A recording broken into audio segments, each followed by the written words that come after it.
Halo hola teman-teman semuanya. Nah, kembali lagi sama aku Stefani Bun. Kali ini aku bukan mau nyanyi, tidak sama sekali. Tapi aku pengen sharing tips and trick bisa berbahasa Inggris hanya dalam waktu 6 bulan saja. Wow. Kenapa sih aku yakin banget 6 bulan pasti bisa gitu? Karena sistem ini, cara ini udah berhasil dalam diri aku. Kalau aku bisa, aku yakin teman-teman pasti lebih bisa. Nah, di sini aku bukan pengen nyari subscriber, bukan pengen nyari likers. Jadi kalau kalian mau nonton, nonton aja, nggak mau like nggak apa-apa, nggak mau subscribe juga nggak apa-apa. Aku pure mau sharing aja, sebab lagi bosen banget di rumah karena kita semua harus PSBB. Jadi aku pengen ngelakuin sesuatu yang bermanfaat bagi banyak orang. Oke. Nah, sebelum kita mulai, aku pengen kalian tulis di kolom komentar kira-kira umur berapa sih atau kelas berapa kalian mulai belajar bahasa Inggris. Dulu itu aku belajar bahasa Inggris itu pas SD. Pas SD itu sudah ada ya, pas SD. Tapi aku benar-benar belajar itu saat aku ikut les. Jadi di tempat aku, di kampung aku itu ada tempat les gitu, cukup ternama. Aku les di situ kelas 5 kalau nggak salah. Papa aku daftarin aku ke kelas umum itu sekitar ada 15 sampai 20 anak gitu yang sebaya dari berbagai sekolah yang ada di kota aku itu. Alhasil selama beberapa bulan ya aku bisa mengikuti itu, tapi aku ini tipe orang yang bosenan banget gitu. Aku nggak bisa mengikuti rules yang kayak itu aja. Awal-awal mungkin oke lah, masih enjoy gitu, tapi lama-lama kayak apa ya, kayak aku nggak bisa kayak gini gitu, harus ada sesuatu yang baru gitu ya. Akhirnya pas aku pertama les itu aku kan ambilnya levelnya tuh di bawah elementary ya atau apa gitu, aku lupa sebutannya. Udah dapat sertifikat gitu ya, dapat sertifikat nilainya cukup oke menurut aku gitu, nggak ada C, A B aja. Habis dapat sertifikat aku berhenti les karena bosan. Berselang beberapa bulan aku lihat teman-teman aku tuh makin banyak yang les di situ gitu. Akhirnya aku kan dulu ambisius banget gitu ya, ambisius banget orangnya, kayak nggak mau ketinggalan. Akhirnya masuk lagi ke tempat itu pas kelas 6 SD. Udah beberapa bulan juga, terus aku kayak bosen lagi gitu, aku keluar lagi. Udah SMP, makin banyak teman-teman aku yang jago bahasa Inggris. Hatiku makin panas kan, aduh makin tertinggal nih akunya nih. Akhirnya ngeles lagi yang ketiga kali, tapi aku ikut lesnya tuh yang private, lebih berhasil dibandingkan sebelumnya. Jadi aku lebih mengerti mengenai bahasa Inggris dari verbnya, vocabulary-nya dan sebagainya gitu. Udah aku les di situ itu agak lama tuh, hampir setahun gitu ya lesnya. Tapi tetap bosen. Terus aku out lagi pas udah SMA kelas berapa ya, lupa lah kelas berapa. Aku pengen lagi tuh join lagi gitu. Akhirnya aku ketemu sama Shernya bilang gini, kamu yakin nggak mau les lagi? Dia dengan muka bete gitu kan. Aku bilang iya, aku yakin 100% aku pengen les lagi gitu. Pas pulang ke rumah aku jadi mikir, kayaknya aku jadi nggak enak sama Shernya. Akhirnya aku memutuskan ya udah aku nggak usah les sama sekali. Pada udah daftar, aku nggak pergi-pergi sampai detik ini. Aku kuliah di Jakarta di semester ketiga apa keempat gitu.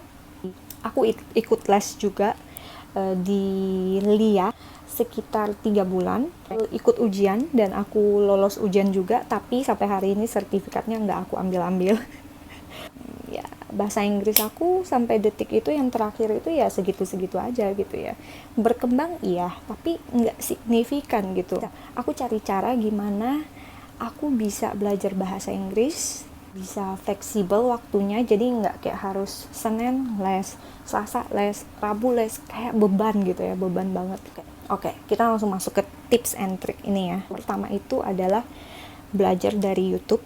Aku pertama kali belajar bahasa Inggris itu dari channelnya Puri 17, Puri 17 gitu. Nanti aku tulis aja di sini. Aku yang kedua, kalau kalian belajar bahasa Inggris, usahakan kalian catat di buku.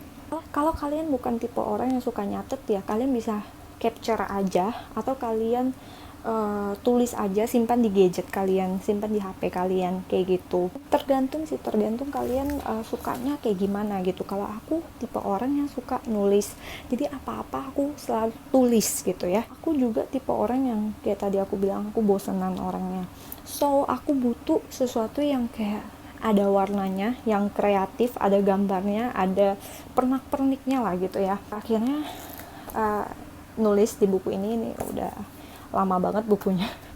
Aku tuh suka nulis kayak gini tuh. Jadi ini adalah buku belajar aku, buku belajar bahasa Inggris. Ada stiker Barbie-nya, unyu banget.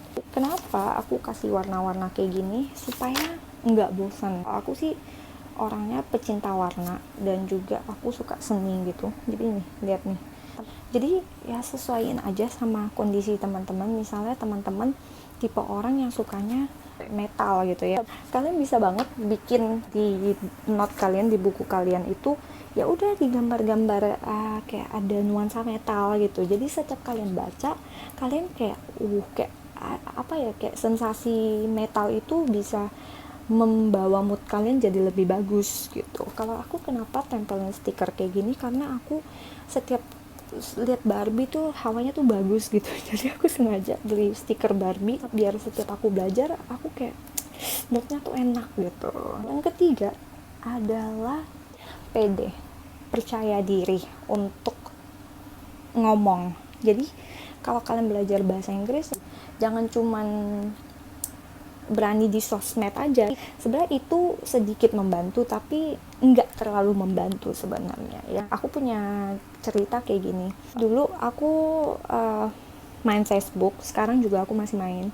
Cuman aku pernah join ke grup kayak student discussion gitu. Jadi itu adalah kumpulan murid-murid SMA, ada juga mahasiswa dari seluruh negara, ada dari Polandia, ada dari Argentina dan sebagainya. Suatu saat aku punya tugas kuliah, terus aku tanya di situ gitu kan, sok-sokan nanya gitu. Pas aku nanya, aku pakai bahasa Inggris.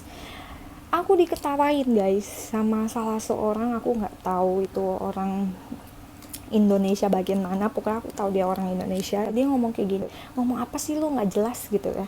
Terus aku langsung hapus postingan aku itu di grup student discussion itu. Ya udah, aku pikir ya kalau kita belajarnya cuma dari situ-situ aja kayak nggak terlalu ngefek. Akhirnya aku pede aja gitu ya. Setiap aku traveling, aku ketemu bule, aku ajak ngomong apapun topiknya. Ngobrol soal kehidupan sehari-hari juga ayo, mau ngobrol soal pekerjaan juga ayo, pokoknya hajar aja. Ngerti nggak ngerti hajar aja.